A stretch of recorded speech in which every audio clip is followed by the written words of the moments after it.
This is the Benefits Buzz Podcast, your weekly pulse on what's happening in the world of employee benefits. Brought to you by your friends at WEX, who believe in simplifying benefits for everyone. Now listen up and let's get buzzed. Welcome to Benefits Buzz, a WEX podcast. In this episode, we'll explore strategies for employers who are considering offering voluntary benefits to their employees. Hugh McDaniel, manager of channel partnerships here at WEX, will share his tips on crafting effective voluntary benefit plans for your company and ensuring your employees make the most of these valuable benefits. Hugh, welcome to the show. Thank you, Nathan. I'm glad to be here. This will be fun. Thanks. Well, we're super glad to have you. I've got to start with a really basic question, Hugh, if that'd be okay. I think there's sometimes some confusion around what exactly is a voluntary benefit. Could we start with that question, just so basic? Yeah, Nathan, it's a great question. Quite simply, voluntary benefits are benefits offered by their employer that are typically paid for by the employee. They could be subsidized by the employer, but typically paid for by the employee, payroll deducted. And they really are geared to have more of a kind of a needs-based and tailored outside of the core benefits package. Sure. Actually, that makes sense. So we're talking things like pet insurance or maybe additional life insurance, things of that nature. Is that correct? Absolutely. It could be a whole host of things. I mean, I think when VB became, a real strong suit 15 or so years ago, there were fewer types of benefits, voluntary benefits that were offered, really supplementing the core benefits package. So if it was a organization that did not offer disability to their employees, so the employee could buy up to a short-term disability, long-term disability.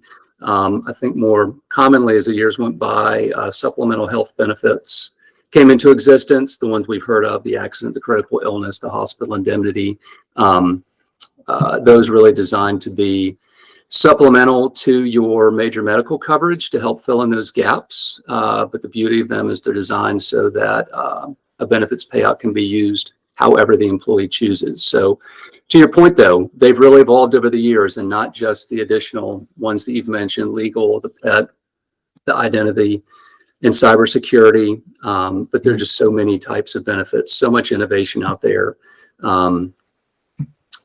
Fertility services, health, all sorts of types. The financial wellness benefits that are out there are critical also. Budgeting tools, student loans, whether you're saving up or you're helping to pay down. It's a huge gamut of different voluntary benefits out there, all critical. But it can also be a long list. Employers really need to navigate what's the right timing to introduce what types of benefits. You mentioned that these are really something that employees are looking for relative to whatever they individually need. So how can employers really assess which voluntary benefits will be most valued by their workforce, by their specific population? Well, I think quite simply, they need to know, HR teams need to know their population. Sure. It used to be that we could draw very broad lines of we're a manufacturer, we are retail, we are healthcare, we are what have you. We have such a diverse workforce these days with such a diverse set of needs, such a diverse range of ages. Voluntary benefits really need to be tailored to those particular needs, and that is, not a real easy task to do. So bottom line, I think knowing your population. Sure. The younger population is going to need help with budgeting, maybe renter's insurance. Entering the workforce for the first time, they're going to need assistance, in those areas. A newly married couple, maybe wanting to start a family, could seek fertility advice, hospital indemnity or disability if that's not offered. For having that baby. And then as you go up in years, you're going to have aging parents. They're going to have needs for as caregivers. It's a very huge range, but to understand the population, I think is critical. In addition to leveraging technology to help with sort of data-driven decisions to manage that. I love that you mentioned the diverse range of a population for an employer. So really, is it best for them just to throw as much as they can out there and let their employees select what they want to use? Since, to your point, different age groups, different needs are going to require different benefits, perhaps? Yeah. Well, that's a complicated question. I mean, the answer is sort of yes, and the answer is sort of no. I think a robust benefits package needs to have, voluntary benefits tailored to those vast set of needs. But in introducing voluntary benefits, it's got to be a little bit at a time. You can't throw too much at an employee, whether a new hire or coming up on the annual enrollment. You can't do too much at once. So I guess my advice in response to that question is, if you are getting a voluntary benefits program off the ground initially, piecemeal it. Maybe do the supplemental health benefits, the accident, the critical illness first, and then some of the other benefits, and then really wind up with a very diverse benefits package, in addition to having a platform, hopefully, that can have intuitive communications, such that the reminders and the nudges that go out throughout the year go to the right demographic. So I have 2 kids at home. I don't really need a reminder on the fertility benefit. Hopefully not. But yeah, I think that the power of communication sort of helps really with navigating a list of benefits that can grow rather large over time. Well, let me ask you this question then. So it sounds like these can absolutely be beneficial relative to employee satisfaction, certainly, but how can they really be used to enhance not only satisfaction, but retention then? Is it again, just kind of that piecemeal tiered approach, or is it just becoming laser focused? Yeah, Nathan, it's a great question. I think very simply put, we live better lives when we feel safe. And HR teams can really design benefits packages to provide that safety, the safety net.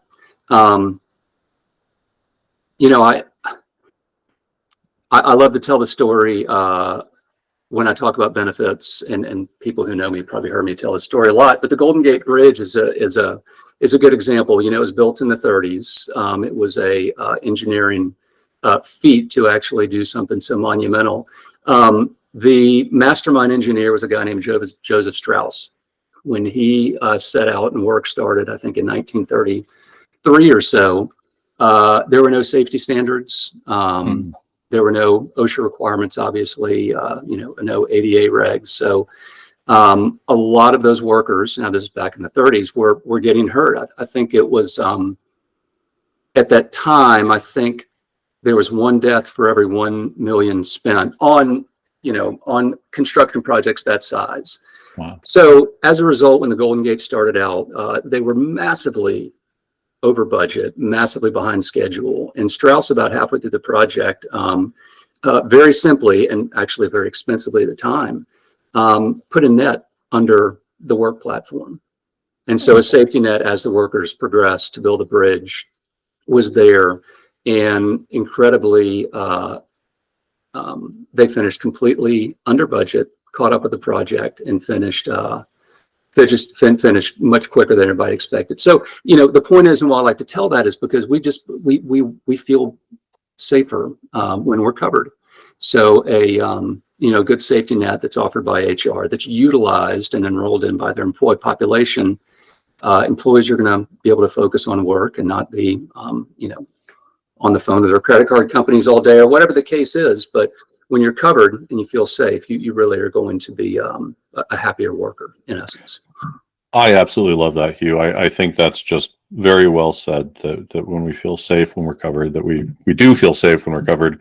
And as a result, that increases satisfaction and retention. I absolutely love that. Thank you for sharing your story about the Golden Gate Bridge as well. I didn't know about that, and now I'm intrigued very much to go read some more about the building of the Golden Gate Bridge. Let me switch gears just a little bit, Hugh, if I could. I think that there's just a lot of wonderful things about voluntary benefits, it sounds like, but maybe there's also some misconceptions out there. So what, to your knowledge, are maybe some common misconceptions or concerns that employers themselves have about offering voluntary benefits? And how can we address it? Yeah, I do think, Nathan, there's some common misconceptions in the marketplace. I mean, certainly for HR teams that are offering voluntary benefits, at least considering offering voluntary for the first time, they're going to be too cumbersome to manage. I've got a lean staff in HR. It's going to be too much administration. I might have to use a separate platform. I don't want to use a separate platform. I want a single enrollment experience, or just that my employees will not, they can't afford them, number one, or they maybe won't utilize them. And, all of that is really, is certainly not the case. Employees do need voluntary benefits. Employees can afford can afford voluntary benefits. But I think that the way that, typically, hopefully a ben admin can present those benefits is in a way that knows the employee, that knows the employee's, either I like to call it buying power, really, what they can afford, what they can't afford, where they're able to set aside some additional dollars to do that. But to have, analytics and even health claim usage that are combined at the point of enrollment and the point of education, that becomes very powerful in order for employees to know where they can spend the remaining dollars that they have. It's not very uncommon for a employee who's new to voluntary, with the right ben admin system, work their way through a medical election, an HSA contribution, and if they get to voluntary benefits and sort of continue the education that they've been learning from their HR team or from prior outreach efforts, they sort of see how much those additional benefits are, and typically they can go back and even put more in their HSA account. So I think that employees can afford benefits, and when a system is tailored to really know the needs of the employee, surface the right benefits, be transparent about the pricing and about the coverage and about what it is, instead of just flashing a bunch of information that's not easily understood. I think from an employee perspective, that's very sensible. And then I think for administrators, setting up voluntary should be a frictionless process. I mean, the benefits administration system should handle a lot of the communication. They should have a relationship, ideally, with the carrier that's being set up, and they're really part of the team that's there, sort of quarterbacking, vetting the program in tandem with the broker consultant, with HR, and with the carrier. And when all those work as one, it really becomes a much more of a frictionless process. The ben admin would have ideally, configuration playbooks and EDI templates, and they've already done it 100 times with other customers. So when HR says, "Hey, Ben Admin, I want you to set up this," the Ben Admin team says, "We got it. No problem. We know exactly how to do this. The data back out is crystal clear." And in addition to that, we will help you communicate these benefits, remind these benefits, and encourage engagement and utilization year round. And that really becomes a much less cumbersome process for HR teams that think they just don't have the staff to do it. That's so good to hear that sometimes these misconceptions or objections can easily be overcome. And you also, you mentioned a couple of things that I really latched onto, which had to do with technology and analytics. And I think in today's world, those are two real big buzzwords for a lot of aspects.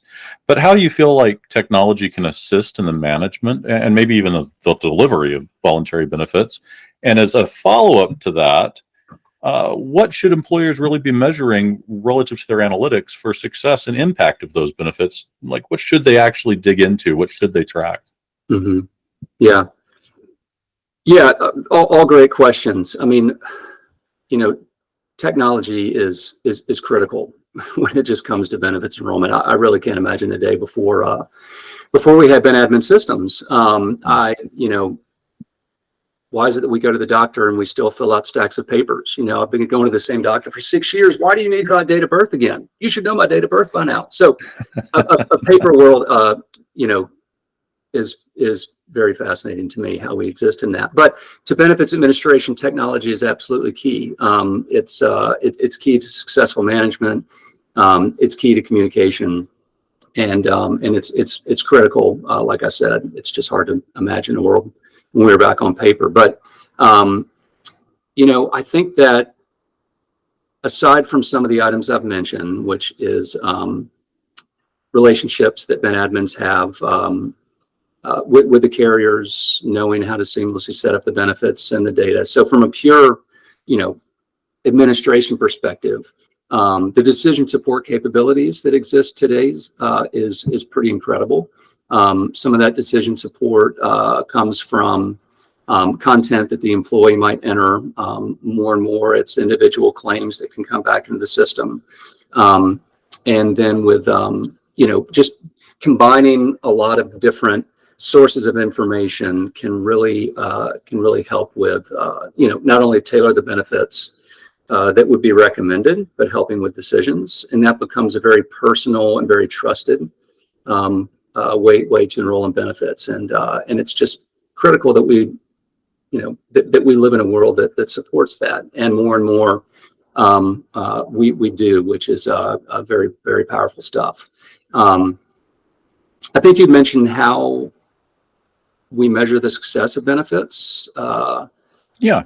That question can go pretty deep. I would say to surface, look at your participation and look at your utilization. Participation should increase year over year. I'll also say that your benefits administration team should be a key part of that success and measurement, providing metrics back to HR, providing dashboards within the system for analytical analysis, and then certainly looking to your broker, your consultant community, and certainly your carriers to give utilization metrics. We know who's enrolled, but are they using it? Do they understand it? And really working with the consultant community, with the carrier, and certainly with the Ben admin when utilization is not where it should be, which is a pretty open metric. But how can we inject more education, more communication, more digestible bits of information, whether it's attributes of the actual plans or reminders of the benefits? I think to constantly bring that back into an employee's mind really rounds out that tailored approach and can really lend itself to tracking a successful voluntary benefits program. When we talk about enrollment and utilization, that really ties back into participant engagement around the benefits, right? And obviously, you've talked a bit about communication and education around these benefits. Would you say that it's just effectively communicate often and repeatedly to get people on board to really understand the advantages of the voluntary benefit programs, or what would you recommend as the best or most effective communication strategy? Yeah, well, communication is always a challenge, and I think so much can be said for how a HR team chooses to communicate benefits to their employees. I'm kind of a nerd when it comes to benefits guides. I'm always fascinated by certain employers we work with that have a page and a half of just mumbo jumbo that makes no sense, or 125 pages of the most beautiful, well-composed verbiage in the world that helps explain, but the challenge is who's going to read that. So sure. The communication really comes to leveraging technology to help with that, and I think really looking to your Ben admin system to be able to put out communications, digestible bits of information. I mean, I think what you suggested, to put out as much as you can, is really not a great strategy. Okay. It has to be tailored. It has to be at the right moments. It has to be for those who need it. It can't be blanket communications. But at a minimum, to have a Ben admin system that sends out robust communications that have a 90-second video of what a benefit is instead of a 9-minute video. Digestible bits of information, less is more. And then I think, importantly, the communication needs to come not from the benefits administration system, not from the carrier, although they put out great communications too. It needs to come from your HR team. It needs to be a trusted email, text, whatever the case is, but it comes from HR and no one else. And we get so many communications these days, and it's, we all navigate not only what should we take time to read, but what's even safe to read. So when you do get that trusted education that's coming from those who you trust, which again is perhaps coming from the Ben admin system, but it's made to look like it's coming from HR with language that would be from HR. That's when I'm going to open that and read it and maybe drill into it and watch that 90-second video or remind myself, of a certain benefit. And then certainly when those communications are tailored to me, again, someone who is not having children anymore, someone who does have aging parents, someone who has, X, Y, and Z, if those communications are tailored to me and not to the entire population, that can be pretty powerful stuff. That's great. I love that. So really, it's not about the amount; it's about the specificity and it being from a trusted source. Without question, that's correct. Outstanding. Well, Hugh, I've got one last question for you, and this is one of my favorite questions to ask all of our guests, which is, what additional tips or advice for employers can you provide, especially for those that are looking to maybe offer some voluntary benefits at their company? Yeah, it's a great question. I think at a minimum, know your population. We've talked a little bit about that before. There are just so many, diverse needs out there. It's incredibly complex, and a well thought out voluntary benefit program over time can introduce, more needs-based coverage options, again, that are communicated thoughtfully, and educated, reminded throughout the year. I think, also look to your core carriers for voluntary options as well. Typically not well. Yeah. In many cases, the major medical carrier or the life carrier also offers supplemental benefits. If you look to harmonize those and to offer VB from a major medical carrier that you're already working with, a life or disability carrier you're already working with, there could be breaks you can get on your medical rates or your life rates. There can be cross claims or auto adjudication advantages, such that if I have a medical claim that immediately kicks in my accident claim or my hospital claim without even me having to file a piece of paper. So there are a lot of advantages there. I would say if you're an employer looking to offer voluntary benefits for the first time, take baby steps in the sense that just, deploy a few voluntary benefits annually. Too much can be overwhelming, and do it, thoughtfully.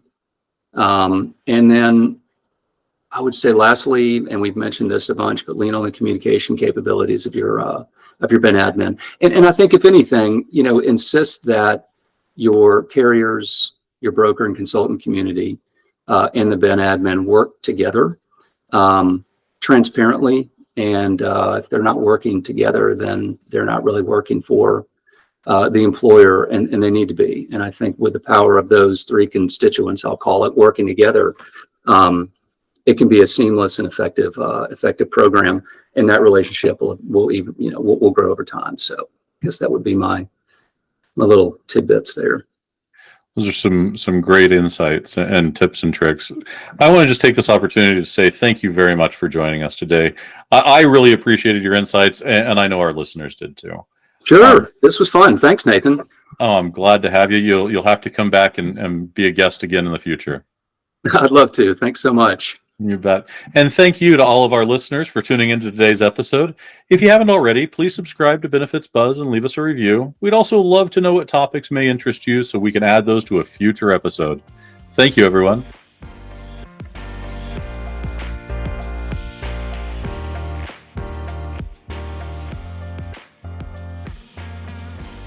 WEX is in the business of simplifying benefits for everyone.